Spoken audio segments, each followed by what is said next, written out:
I dragged my suitcase up the front steps, exhausted after a 12-hour shift at the hospital. 3 weeks of intense rotations had left me drained, but I was finally home. The familiar creak of the porch boards felt comforting as I fumbled for my keys. Inside, the house was unusually quiet. I climbed the stairs to my childhood bedroom, desperate for my own bed, my own space. But when I opened the door, I froze. My room was completely different. The pale yellow walls I'd painted myself were now navy blue. My furniture was gone, replaced by heavier, masculine pieces. And hanging in my closet were men's clothes I'd never seen before. "Oh, sorry, you didn't get the text?" I spun around. Tiffany, my brother Derek's new wife, stood in the doorway with a smirk that made my stomach drop. She was wearing designer jeans and a silk blouse, looking completely at home in my childhood sanctuary. "What text?" managed. My mother Marla appeared behind her, arms crossed. "Derek needs the space now. He and Tiffany are living here while they save for their own place." "But this is my room." "Was your room," Marla corrected coldly. I stood there, suitcase still in hand, trying to process what was happening. My father appeared at the top of the stairs, couldn't meet my eyes. "There's a pull-out couch in the basement," he mumbled. "We thought you wouldn't mind. You're barely here anyway." Barely here because I was working 60-hour weeks at the hospital, building my career as a nurse. But apparently that didn't matter. Derek emerged from the bathroom, toweling his hair. "Hey sis. Thanks for understanding. This room is perfect for us. Finally feels like an upgrade, right?" I looked at my belongings, shoved into cardboard boxes labeled "Donate" in messy handwriting. My nursing textbooks, my photos, my childhood memories, all reduced to potential Goodwill donations. "Where am I supposed to sleep?" I asked quietly. Tiffany laughed. "Maybe you'll find a man if you stop acting like one. Then you'd have your own place." The words stung more than they should have. I was 28, successful, independent. But in my family's eyes, I was still less than Derek, the golden child who could do no wrong. That night, I slept on the basement pullout, listening to them laugh upstairs. In my room, in my space, I whispered to myself in the darkness. Never again. The next morning, I packed my car before anyone woke up.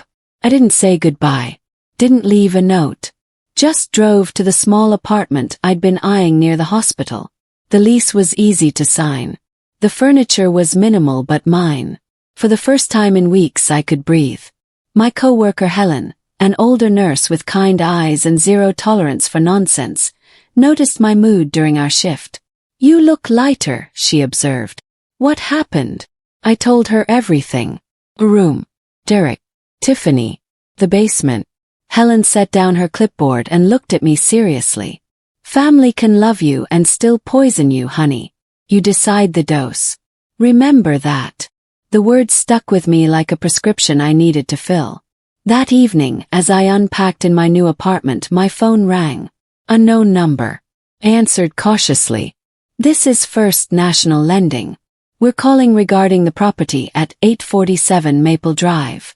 Are you the homeowner?" "No, that's my parents' house. Our records show a recent refinancing. We're reaching out to potential investors interested in purchasing the note. Is this something you might?" Hung up, then stared at my phone. Refinancing. My parents had refinanced their house. I couldn't sleep that night. My mind kept circling back to that phone call. Why would my parents refinance? They'd always been proud of nearly paying off the house. The next morning I did something I'd never done before. I searched public records online. Mortgage information was surprisingly easy to find. There it was. My childhood home. Refinanced 3 months ago for nearly $200,000. The original mortgage had been almost paid off. Now they owed significantly more. I clicked through to the lender's information. First National Lending. A company that specialized in subprime mortgages with adjustable rates. The kind that started low and ballooned after a few years. Then I saw it. A note that the mortgage was listed for sale to investors. Lenders did this sometimes, selling off loan portfolios to investment groups or individuals who wanted the steady income from mortgage payments. My heart started racing. Not from anger. From something else entirely. Clarity. They'd taken my room. Dismissed me. Made me feel worthless in the house I grew up in. "I'll take back the whole house," I whispered. I called the broker the next morning. While I was quietly meeting with mortgage brokers and reviewing documents, life at 847 Maple Drive continued without Maine. I knew this because my neighbor Mrs. Chen, who'd always liked me better than Derek, kept me updated.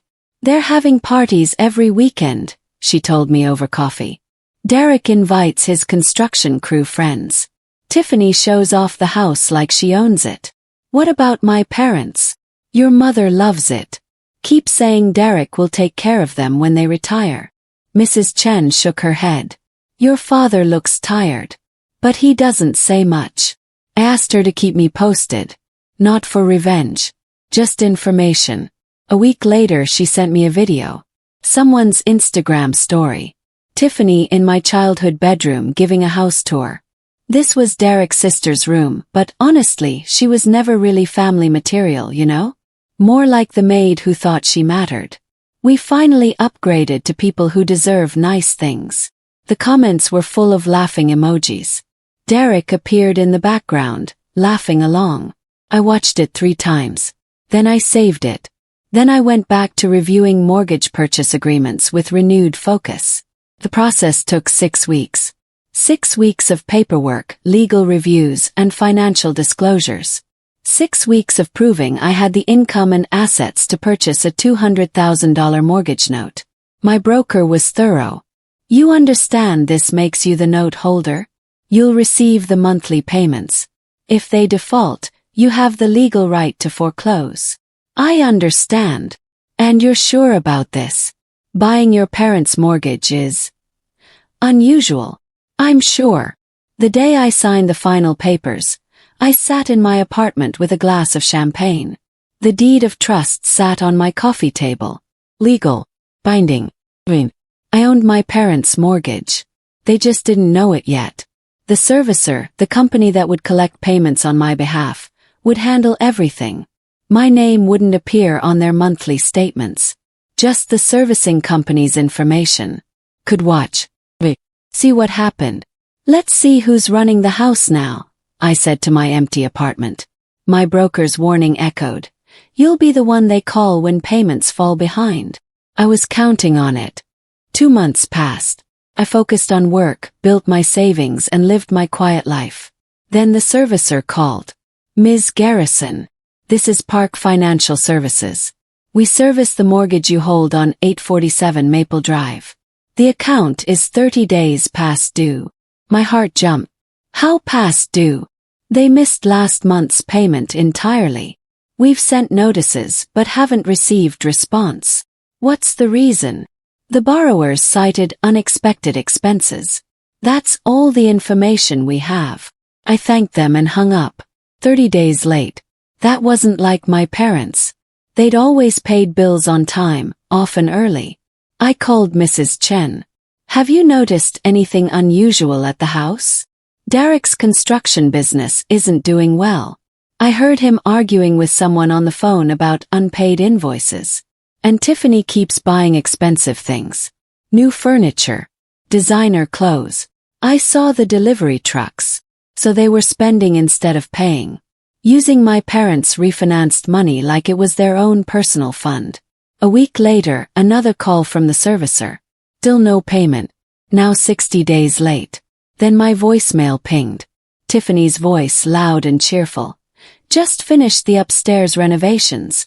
Derek's parents are so generous letting us redo everything. New chandelier in the dining room. Wait until you see." I saved the voicemail. Dated my files. And waited. I decided to visit for Sunday dinner. Test the waters. See how they were really doing. The house looked different from the outside. New shutters. Fresh paint. Fancy mailbox. All cosmetic improvements that cost money they apparently didn't have for mortgage payments. Inside was worse. The living room had new furniture.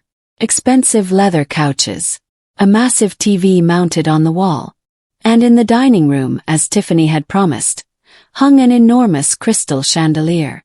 "Allison!" My mother's greeting was stiff. "We didn't expect you." "I missed family dinner," I lied. Derek was sprawled on the new couch, beer in hand. "Look who decided to show up. How's the single life treating you?" "Fine, actually. Nice chandelier." "Right." Tiffany beamed. "We wanted to make the house feel more sophisticated. More us." I bit my tongue. The house wasn't theirs. And that chandelier probably cost what they owed on the mortgage. Dinner was uncomfortable. My mother criticized my unmarried workaholic lifestyle. Derek bragged about his house and all the improvements they were making. Tiffany showed off designer shoes that cost more than I spent on groceries in a month. My father was quiet. He looked tired, older. I noticed he wasn't eating much. After that dinner, I started keeping meticulous notes. Not to destroy them. I wasn't sure what I wanted yet, but to document everything. Every expense they bragged about, I wrote down. Every late payment the servicer reported, I logged. Every Instagram post Tiffany made showing off their house, I saved. I was methodical. Strategic in a way I'd never been before. 3 months in, the servicer called again. "Ms. Garrison, the account is now 90 days past due. We're required to send a formal notice of default. Do we have your authorization?" I thought about the chandelier. About Tiffany's designer shoes. About Derek calling it his house, while my parents sank deeper into debt. "Yes," I said. "Send the notice." I signed the authorization letter myself. Official. Legal. The first step in the foreclosure process. The next week I got a call from my mother. Her voice was panicked, desperate. "Allison, something terrible has happened. We got a foreclosure notice." "I don't understand." "We've been making payments." She was lying. Or Derek had lied to her about making the payments. "That's awful, Mom. What are you going to do? Can you loan us some money? Just to catch up. You're the only responsible one in the family. Please." The irony was crushing. I was responsible enough to bail them out, but not worthy enough to keep my bedroom. "I'll see what I can do," I said softly. I hung up, my hand trembling. Not from guilt, from power. For the first time I held all the cards. The house descended into chaos. I heard about it through Mrs. Chen, who heard the screaming matches from her yard. Derek blamed Tiffany for overspending. Tiffany blamed Derek for his failing business. My mother blamed both of them. My father retreated further into silence. The family that had seemed so perfect, so united in their dismissal of me, was crumbling under financial pressure. I visited again, playing the concerned daughter. Derek was less smug now, more desperate. But he still assumed I'd bail them out. "You've always been good with money," he said. "Maybe you could co-sign a loan or something." Tiffany was less hostile, more calculating. "It would be good for you too, ally. Family helping family, right? Finally useful for something." I smiled tightly. "I might know someone who could help. Someone who invests in mortgages. If you're nice to them, they might buy your note and give you better terms." My mother's eyes lit up. "Really? Oh, Allison, that would be wonderful. We'd be so grateful." "I'll make some calls," I promised. That night, Derek left me a voicemail. "Thanks for stepping up, sis. I knew you'd come through. Family first, right?" I deleted the message and went back to my paperwork. The foreclosure process was moving forward on schedule. The fighting got worse. Derek and Tiffany's marriage was cracking under the pressure. Money problems had a way of exposing every weakness. Then something unexpected happened. Tiffany applied for a job at the hospital where I worked. I saw her name on the applicant list for a receptionist position. My supervisor asked if I knew her since we shared a last name. "She's my sister-in-law," I said carefully. "Would you be willing to sit on the interview panel? We like to have floor staff involved in hiring decisions." I thought about all the times Tiffany had mocked me. called me unmarried and unfeminine, suggested I was more maid than family. I'd be happy to help. The interview was scheduled for a Tuesday afternoon. I arranged my shift to be there, sitting on the panel with HR and the department supervisor. Tiffany walked in and froze when she saw me.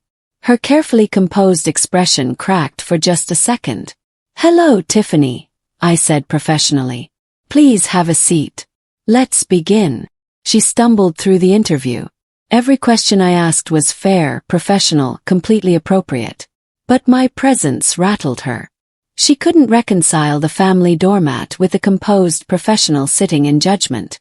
When asked about her experience with difficult situations, she fumbled. When asked about teamwork, she gave generic answers. When asked why she wanted the position, she mentioned money problems before catching herself. After she left, the supervisor shook her head. Not a good fit. Too unprofessional. Tiffany didn't get the job. And word spread, because hospitals are small communities, about Derek Garrison's wife bombing an interview. By week's end, Derek's business partner pulled out of their construction company, citing reputation issues. My mother called crying. "Everything's falling apart, ally. Derek's business is failing. Tiffany's stressed. We're drowning in debt. Please don't abandon your family." "I'm not abandoning anyone," I said calmly. "I'm just living my life. But we need you." The words hung in the air. They needed me. After taking my room, dismissing my worth, treating me like hired help, now they needed me. "I'll come by this weekend," I said. When I arrived, the house looked shabbier. The lawn was overgrown.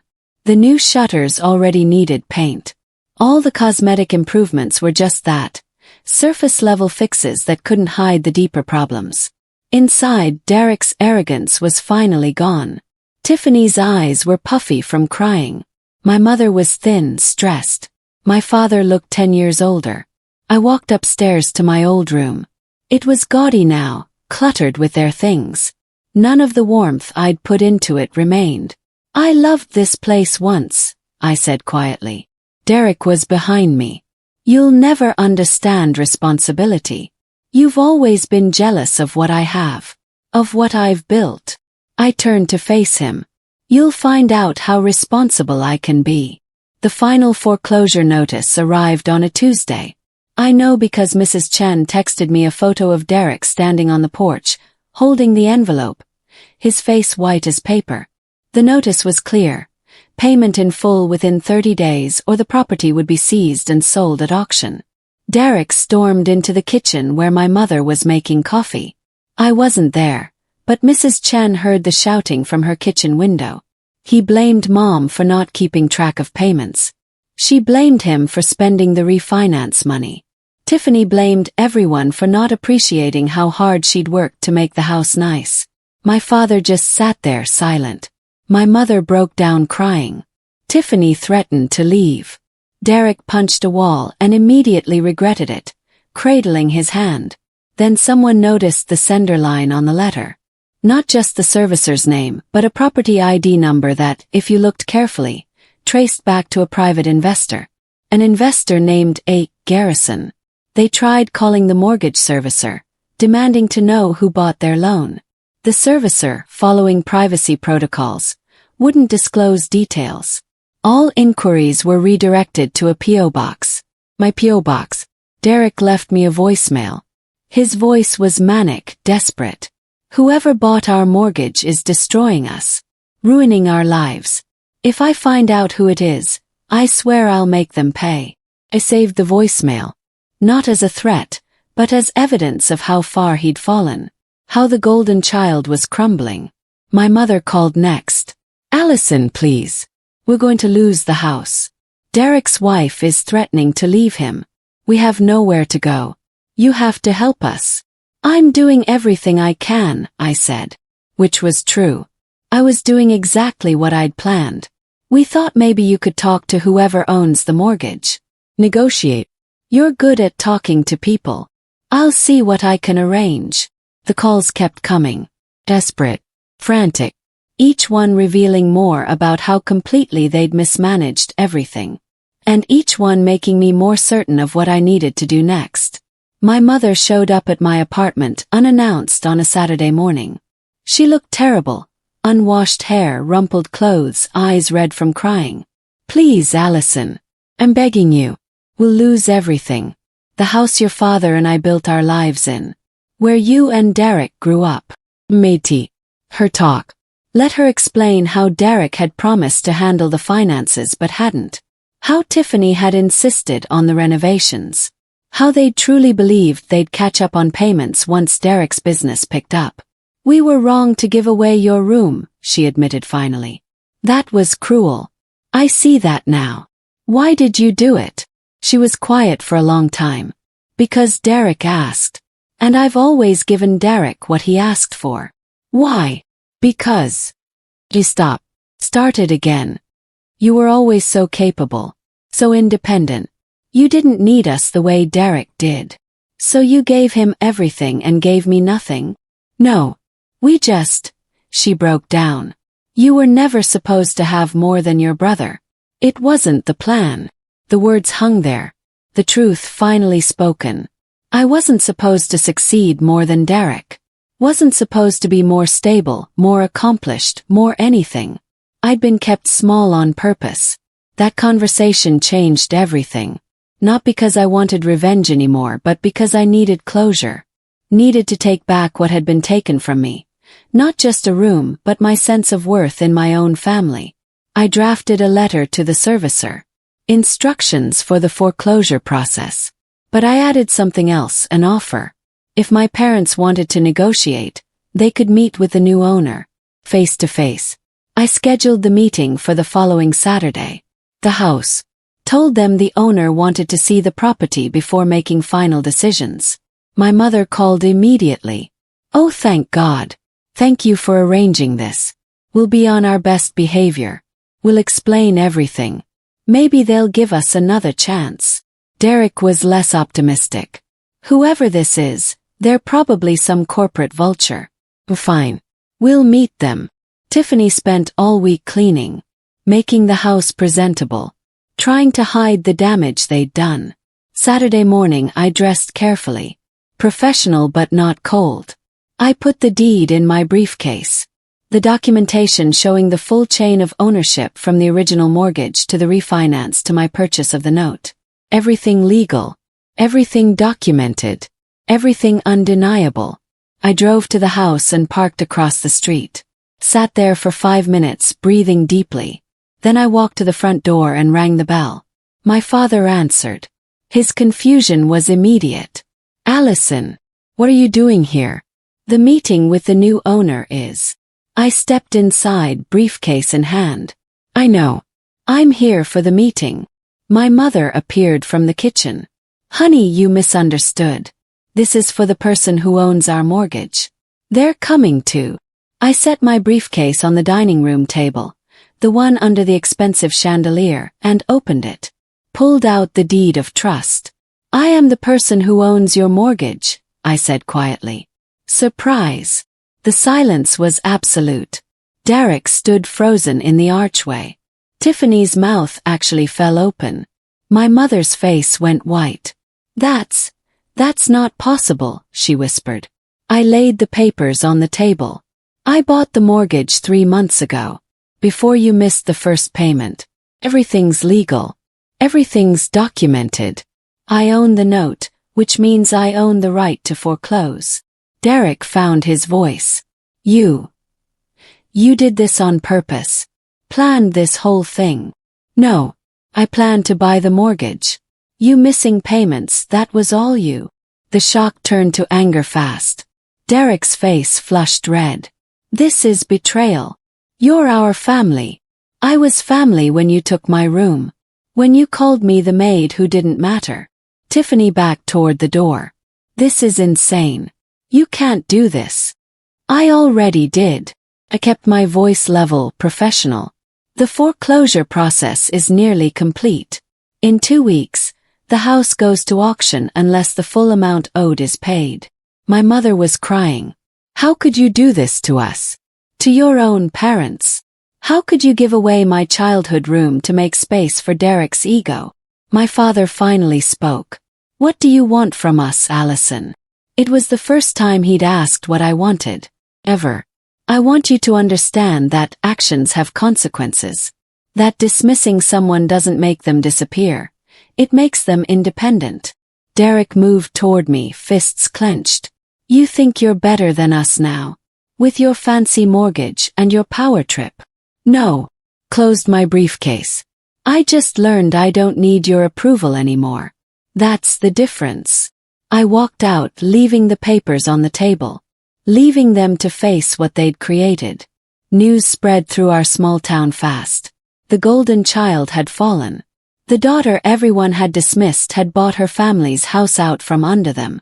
The gossip was vicious. Some people thought I was cruel. Others thought it was poetic justice. Most just wanted to watch the drama unfold. Tiffany moved out that week. Went to live with her parents. Filed for separation from Derek. Derek took a job with a construction crew. Not as the owner, but as basic labor. The humiliation was visible on his face every time I saw him around town. My parents stayed in the house, uncertain what would happen. The foreclosure had been halted.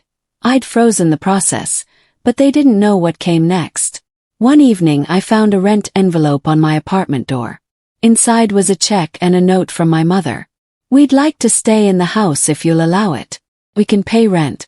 Please consider it." "Mom." I stood in my hallway, holding that envelope, unsure whether to cry or smile. They were asking me. Actually asking. Treating me like I had power. Like I mattered. I decided to let them stay. Set a fair rent.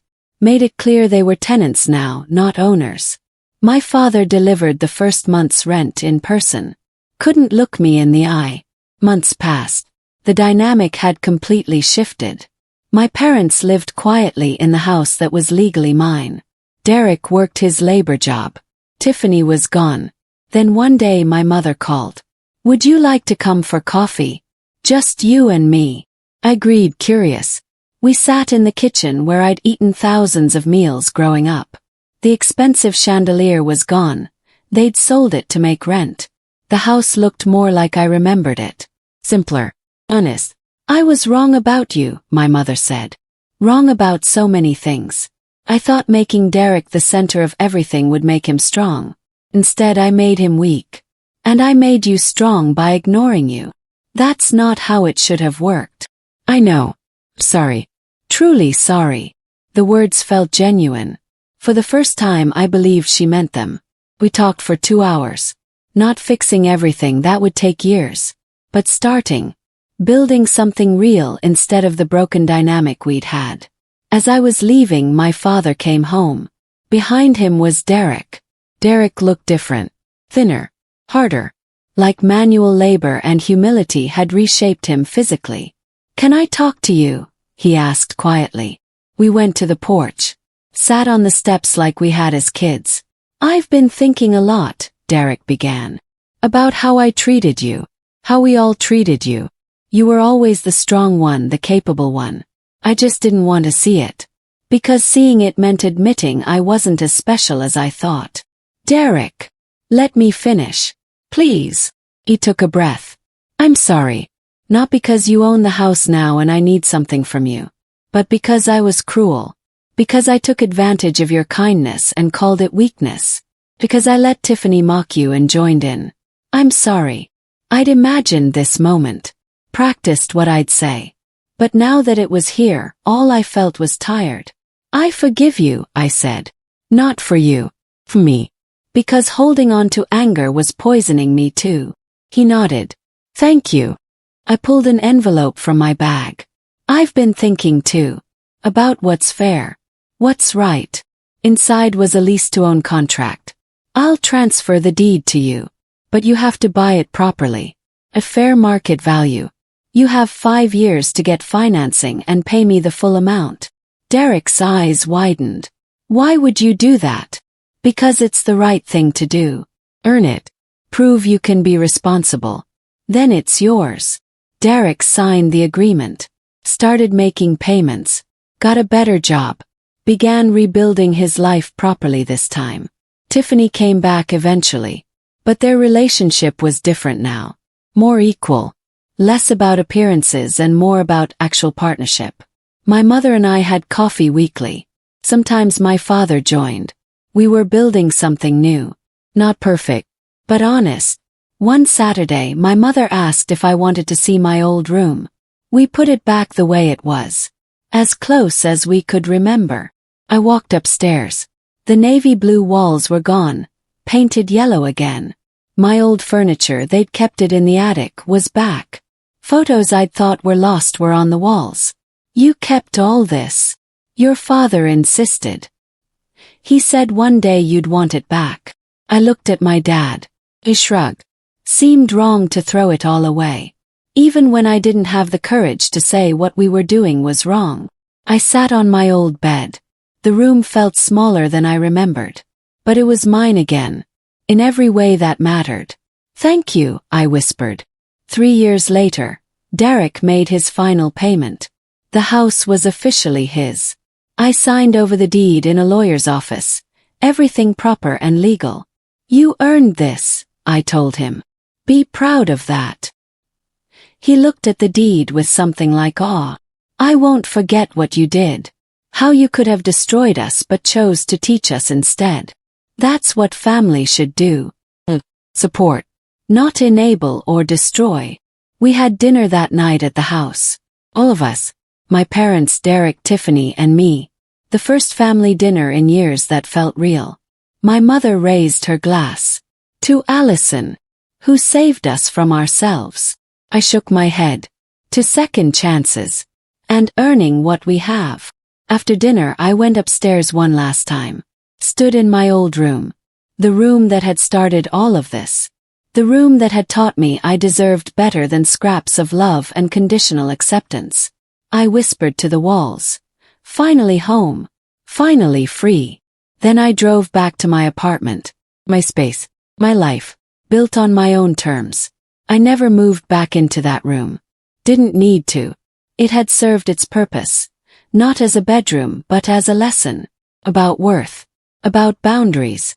About understanding that sometimes the people who hurt you most need to lose you completely before they can value you properly. Derek and Tiffany are still in the house. They've made it theirs in ways that feel earned now. They repainted, remodeled, built a life they're based on actual work instead of borrowed money and empty entitlement. My parents downsized to a condo. They visit the house sometimes, but as guests now. The shift in dynamic is permanent. Healthy. Real. As for me, I bought my own house last year. Nothing fancy. But completely mine. No mortgages held by others. No strings attached. Just my name on the deed and my life inside the walls. Sometimes I drive past 847 Maple Drive. See Derek mowing the lawn. Watch Tiffany plant flowers. Notice my parents visiting their grandchildren. Derek and Tiffany have 2 now. I don't feel angry anymore. Don't feel the need to prove anything. I simply feel free. Because justice didn't mean destroying them. Justice meant becoming everything they said I couldn't be. Independent. Strong. Valuable. Not in spite of their rejection but because of what it taught me. I learned I didn't need their room. I needed my own foundation. My own worth. My own home. Built not from mortgages and revenge, but from self-respect and boundaries. And that's exactly what I built.